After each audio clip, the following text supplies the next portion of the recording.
am fully aware that over the last little while, there have been a number of videos that have had quite a depressing subject matter. And I just wanted to say it's not my intention to do so. I always try and have a laugh on this channel, believe it or not, which is where some of the awful jokes come from. My intent is to have a laugh. If I can be upbeat and jolly, I'll try and be so. That's what I'm trying to do. But I think got some pretty crap ingredients at the moment, you know, to try and make a video out of. And I did think twice about the video about doing today, but it's actually what I want to talk about. And I don't know if that's because, well, it is. It's because I'm so annoyed about it. And I think sometimes you get some information that comes along that's just really quite symbolic. And I think in terms of Bournemouth's new performance centre, it sort of symbolises the disconnect that there is and this growing chasm between West Ham and clubs that not even traditionally, but not so long ago, were lower down than us. And, you know, lower league clubs in a lot of respects, but certainly not clubs that could be considered to have better facilities than West Ham or more forward thinking than West Ham or anything like that. And it just got to the point now where it's really quite pronounced how far behind we are in almost every single metric. And I could have done a video today, to be fair, and discussed George Earthy's excellent interview yesterday, and where he talks about being a West Ham fan, a season ticket holder. Lovely story about his dad getting a call from Nathan Gerd when Earthy got the concussion last season, about how he's looking forward to coming back to West Ham. We could talk about Callum Marshall winning a Player of the Season at Huddersfield, which is really good. And actually, that's probably about it. I was going to reel off a list of positive things. That might be about it. Maybe we might be selling Guido Rodriguez, but it's really this that I wanted to talk about. Look, if you've not seen it, I would ordinarily try and incorporate some footage into here. I'll be perfectly honest with you. There's two reasons why I'm not going to. Firstly, I'm a little bit lazy in terms of the editing. Make it quite a big edit. The other reason is obviously when you watch adverts on any YouTube channel, then this, because it's our job, we get paid money for people watching the adverts, and if I put someone else's footage on here, we'll probably get what was called a copyright strike, so we won't get paid for doing this video. And I want to get paid for doing this video, so I couldn't be more honest than that, right? But if you go and watch it and go and search on Bournemouth's YouTube channel, go and do the flyby, Performance Centre flyby. I think that's what it's called. Some very skilled drone operator has flown this drone all over Bournemouth's Performance Centre through the corridors into the change room. Very impressive piloting skills. But whilst I was being wowed by the drone piloting skills, I became more and more thoroughly depressed the more I watched this video, because what they've done is absolutely sensational. They're not on their own. I want to make this point. Bournemouth don't now have the best training centre or the best training ground or whatever you want to call it. They're calling it a performance centre. They don't now have the best one in the Premier League. In fact, Leicester's is better than theirs, right? It's just Bournemouth's is the most recently completed one. It cost them £32 million. It is on a 57-acre site, and it looks like a spaceship. But that's not, whilst that would be impressive in itself. 16 football pitches, hydro centres. It's completely. I would make myself seem like even more of an idiot if I tried to explain technically all the medical features that this place has. But suffice to say, it is completely and utterly state-of-the-art. Well, futuristic, never mind state-of-the-art. Future-proofed, state-of-the-art. Education centres, 16 football pitches indoors undercover. A gym that, I reckon just their gym is probably bigger than the whole building at West Ham, at the Rush Green Training Ground, which is obviously, I'm sure you know where I'm going with this. I'm going to lead on to what the others have and what West Ham don't have. It's a medical centre, it's an education centre, it's a gym, it's a spa, it's anything and everything you would want such a place to be. It's a tactics centre. It's got everything. It's got everything. Video analysis, just absolutely everything that you could possibly wish for. It's funny actually because I know where it is. I used to live in Ilford, and then we moved from Ilford when I was 13. We moved down to Boscombe, which is right next to Bournemouth. So I went to school down there for the last 3 years of my schooling. Got a lot of friends down there, a lot of friends who are Bournemouth fans, and then from there we moved to a place called Wimborne, and it's just outside. So it's basically a place called Camford School, which is just my folks, my old man who you see on here, they still live in Wimborne now, right? So I know this place very well, and it's right opposite Camford School, and the site is huge. That's the point I'm making here. It's monstrous, 57 acres. No expense has been spared on this. And before we get into any conversation about how West Ham couldn't do this, we could. This sort of thing this is not included in PSR or anything like that. Improving your stadium or improving your training grounds, that doesn't count. It's wages, it's transfer fees, it's agents' fees. Those are the types of things that are included in the financial regulations that football adheres to. And in many respects, I don't like the financial regulations, as you know, if you tune in regularly. I don't like them. I think they're restrictive. I think they're prohibitive, and they stop clubs being ambitious. That dream that a lot of people have, the championship clubs, that maybe a billionaire can take them over and take them to the top. Well, you can't go in and just splash loads of money. You're not allowed to do it. And as I've mentioned on numerous occasions, I believe that the financial regulations are masquerading as something else. They're pretending to help clubs and stop clubs going out of business. That's not why they're there. They stop ambition, and they stop clubs challenging for the top. But if West Ham wanted to do this, we really could. We absolutely could. So there's no reason why. Daniel Kretinsky is worth, is it 13 billion? It might be.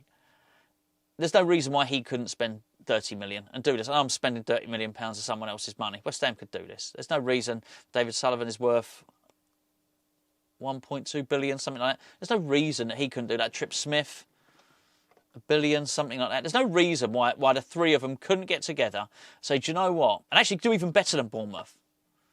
Let's all put in 15 million and let's make this. You'd never get it as good as Tottenham's or Cobham, which is Chelsea's.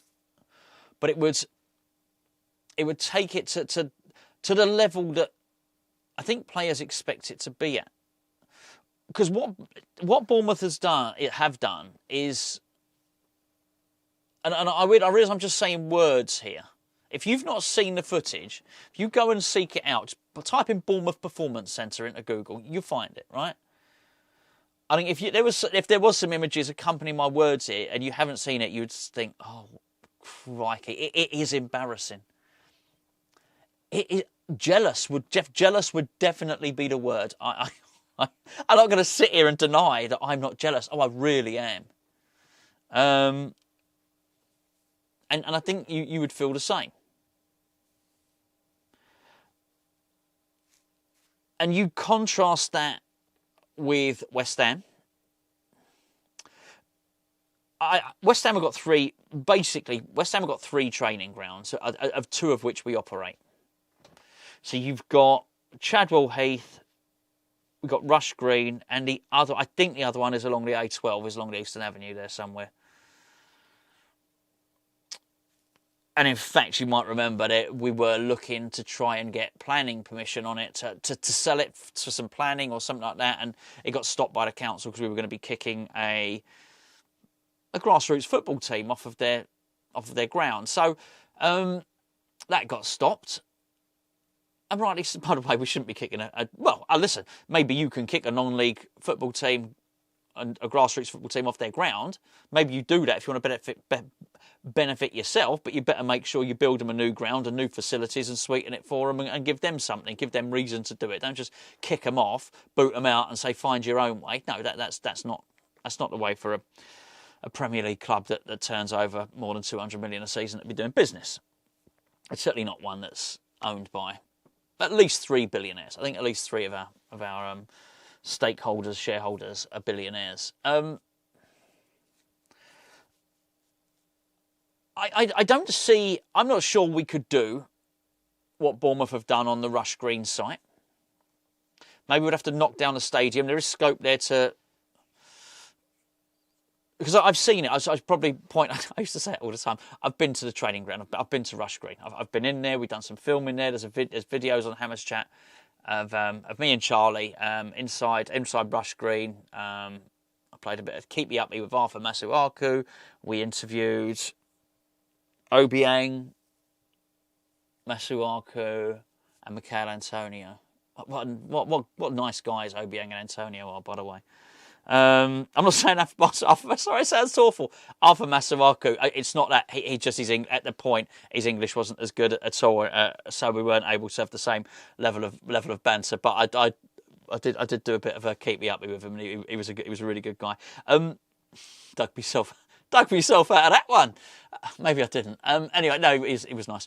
But I got to see inside the training ground, and this is historical information. It may not be the case now. They've definitely kept the main building there, which is not great. And funny enough, I remember it over there from being a kid, because I think it was actually Ford's old social ground, and we used to sneak in. I'm revealing a bit too much here. We used to sneak in because they also had another one over at Seven Kings, and we used to sneak in. We used to sneak in there as well. We've not really modernised it. We've not changed the building. The construction of the building is still there. There's a mini football stadium there, which is where the women's team play. I guess that could come down, but you probably could. Now, I think we got an indoor pitch, but that is over at Chadwell Heath on one of the other sites. It's a mess. Do you understand? Now, on that Rush Green site, we have porter cabins. The place looks like it is a 30, 40-year-old sports social club that has been done up with a lick of paint and some new patio doors. And they have tried to upgrade it, but to say that we are not dealing with no expense spared. Now, listen, the pitches are really good, but there's probably not enough of them.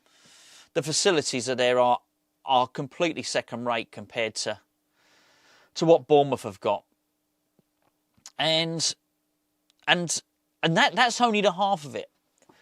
The plans that Leeds United have got, they have just announced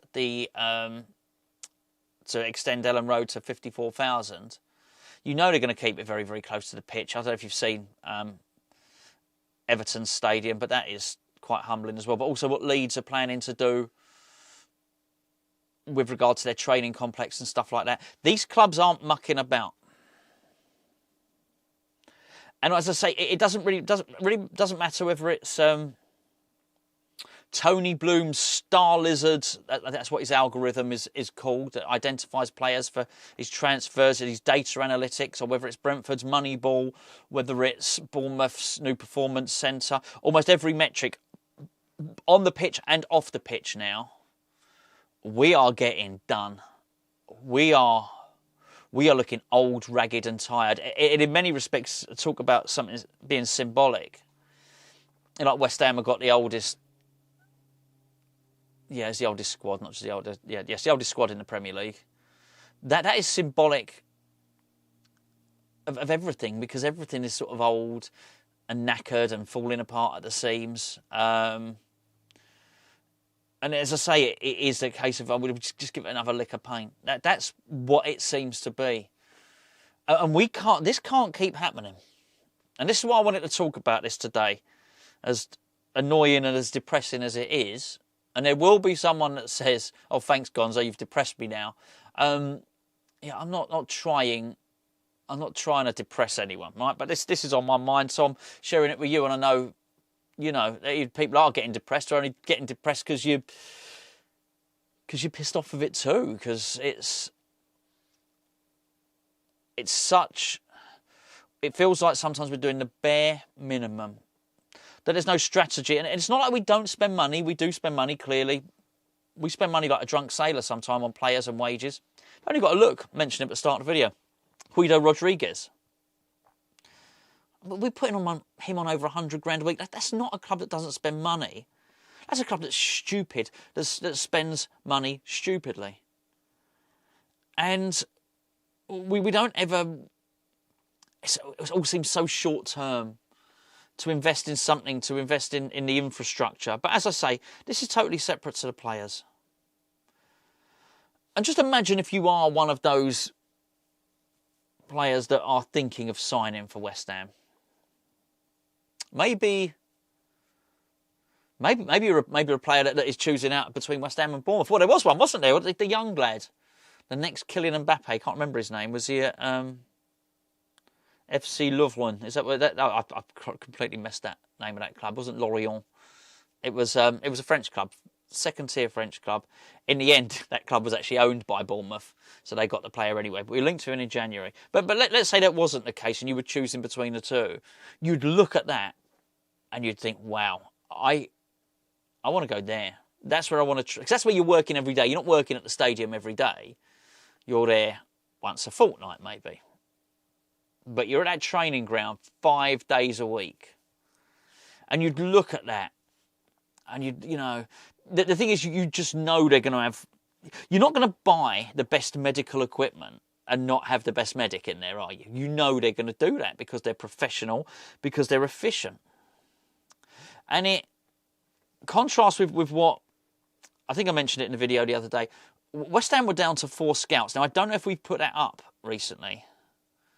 And certainly mentioned earlier in the week, ex-West Ham United employee had done an update where he had said that we're looking for new scouts. And so I'm going to target the South American market. So, look, I guess we're getting active in it, but it's amazing how far behind we are. And by the way, 4 scouts is... I mean, you should really be having about 24 scouts. That's... we discussed it before. Aston Villa, Unai Emery has 29 data analysts. We got Maximilian Hans is there. Carl McCauley was a data analyst. We got a little room at Rush Green which has, from what I can see, about 3 blokes in it. I'm sure this is nothing against them or anyone that works there. And what I would say is the fact that the academy is doing so well is in spite. That's how good our staff are. That even though we're undermanned and realistically, I don't want to even say necessarily championship level. I'll tell you why. Full of places I know. Not far from here is Reading. So their training ground used to be over at a place called Arborfield, which is not fair for me. They moved training ground 2 or 3 years ago. Reading's new, because I drive past it. Reading's new training ground is far superior to West Ham's. Of course, it's near Costco. That's it. I mean, it is far superior, far superior. So to say West Ham's Rush Green is championship level, well, some. It's comparable to some championship clubs. But if you're going to do that, if you're going to... You can't... I just don't think it displays ambition. I don't think it shows... You're not showing the right ambition to prospective players who you want to come and join your club at all. And I say it's easily fixed. I do understand there's me in my mind spending a billionaire's money for him.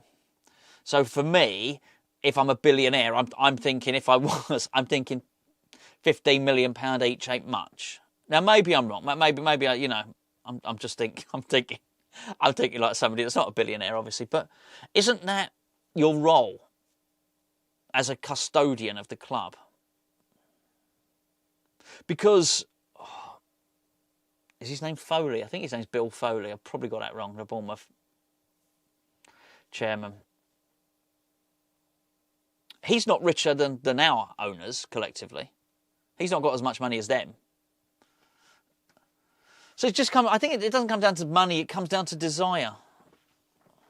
Maybe it's just even just that one person to sit down and say, right, guys, should we, look, we've all got a bit, should we really push this club forwards, you know?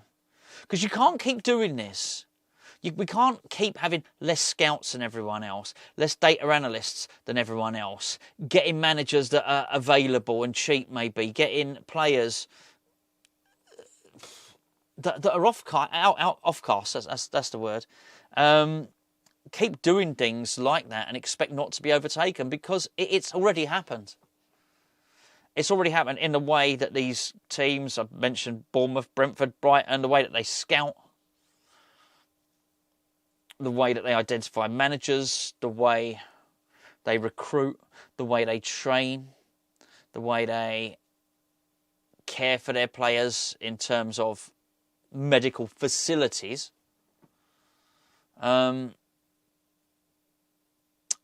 It's light years ahead. I'm not suggesting for a moment that West Ham's... I just want to say this. I'm not overly doing a disclaimer here, because I do think it's worth saying that, you know, West Ham's medical staff probably work bloody hard.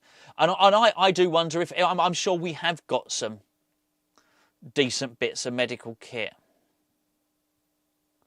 But whatever that piece of equipment you need to help the players' recovery, even if we are going to get that bit of equipment, and even if we are spending £300,000 on this scanner or whatever it might be, right? This hydrotherapy thing, make up your mind whatever it is in your mind. There's a big difference between getting that and putting that amongst other state-of-the-art equipment in a state-of-the-art medical facility, or going and grabbing one and putting it in a shed.